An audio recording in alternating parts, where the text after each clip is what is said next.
करने के लिए बढ़ते अगली खबर की ओर। छत्रपति संभाजी नगर से एक लव जिहाद का मामला सामने आया है। यहां पर एक शाहरुख नाम के जिहादी ने मुंबई के पंतनगर के हिंदू मराठा लड़की को अपने लव जिहाद का शिकार बनाया। जिहादी ने हिंदू मराठा लड़की को अपने लव जिहाद में फंसाने के लिए उससे इंस्टाग्राम पर दोस्ती की।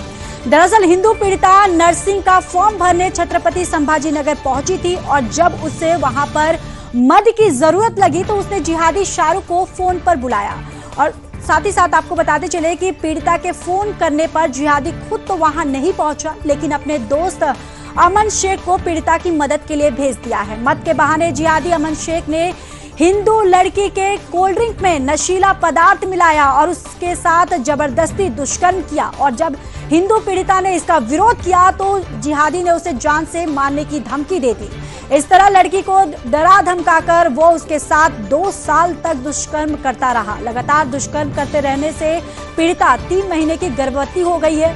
इस जिहादी ने लड़की को शादी का वादा करके उसका गर्भपात करा दिया। वहीं आपको बताते चले कि पीड़िता के सिर पर माता पिता का साया भी नहीं है। पीड़िता के पिता का 12 साल पहले ही निधन हो चुका था और माता का लॉकडाउन के दरमियान निधन हो गया था।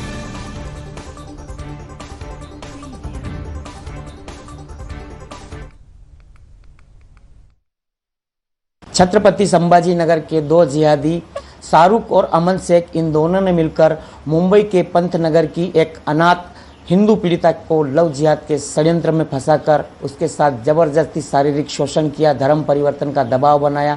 पीड़िता पुलिस थाने में गई लेकिन मामला दर्ज नहीं किया। पीड़िता ने खुद मुंबई के पंतनगर पुलिस थाने में मामला दर्ज किया, जिसकी एफआईआर कॉपी हमारे पास है और पीड़िता भी आज हमारे साथ छत्रपति संभाजी नगर में है। आपसे सीधा मैं जानना चाहता हूँ कि ये जो शाहरुख और अमन जिसने आपको लव जिहाद के षड्यंत्र में फंसाया, इनकी आपकी पहचान कैसे हुई? छत्रपति संभाजी नगर में मेरी पहचान मतलब मैं आई थी नर्सिंग के फॉर्म के लिए और शाहरुख की पहचान मेरे इंस्टा पे से हो गई थी और अमन की पहचान शाहरुख से हो गई थी। और शाहरुख ने मुझे मिलने के लिए अमन को भेज दिया था और अमन शेख ने मुझे छत्रपति संभाजी नगर में पूरा दिन भर घुमाने के बाद रात को 12 बजे मेरे होटल पे आके मेरे को कोल्ड ड्रिंक पिला के, और मुझे सर भारी भारी हो रहा था और मुझे चक्कर आ रही थी तो मैं सो गई थी। तो अमन शेख ने मेरे साथ जबरदस्ती और शारीरिक संबंध करने का कोशिश करी और मैंने अमन शेख को बोली, कोशिश करी है शारीरिक संबंध बनाए, शारीरिक संबंध बनाए अमन शेख ने। फिर मैं होश में आने के बाद अमन शेख को बोली कि ये क्या है, तो मैंने उसको बोली तो उनने मुझे मतलब डराने की और धमकाने की कोशिश करे। अमन शेख ने मुझे बोला कि मैंने उनको बोलने के बाद अमन शेख ने बोला आप टेंशन मत लो, मैं आपके साथ शादी करूंगा। किसने बोला ये? अमन शेख ने मेरे साथ मुझे डराया धमकाया। उसके बाद अमन शेख ने लगातार मतलब आपके साथ शारीरिक शोषण चलता रहा। कितने साल तक रहा ये मेरे साथ मतलब 2 साल तक चलता रहा। लेकिन शादी नहीं करी? नहीं, शादी नहीं करी। फिर अमन शेख ने मेरे साथ शारीरिक संबंध होने के बाद मुझे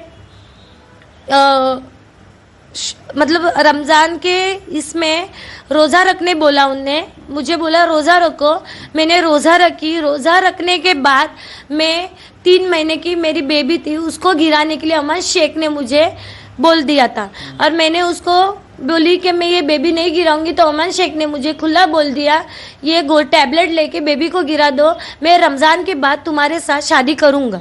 मतलब आपको रोजा भी रखने लगाया और गर्भवती भी किया और बच्चा भी गिरा दिया अमन शेख ने। मेरा बच्चा भी गिराया, मुझे रोजा रखने भी बोला और मुझे शादी का वादा भी उसने दिया, लेकिन फिर भी शादी नहीं किया अभी। तो बिल्कुल आप देख सकते हैं कि एक हिंदू पीड़िता है जो पहले से ही अनाथ है, माँ बाप का साया नहीं है, लेकिन कहीं से भी न्याय नहीं मिला। सुदर्शन न्यूज पे आज पूरी जानकारी इन्होंने साझा की है। उम्मीद है कि बहुत जल्द इन दोनों जिहादियों की होगी गिरफ्तारी। BM Rathore, Sudarshan news, Chhatrapati Sambhaji Nagar. बढ़ते अगली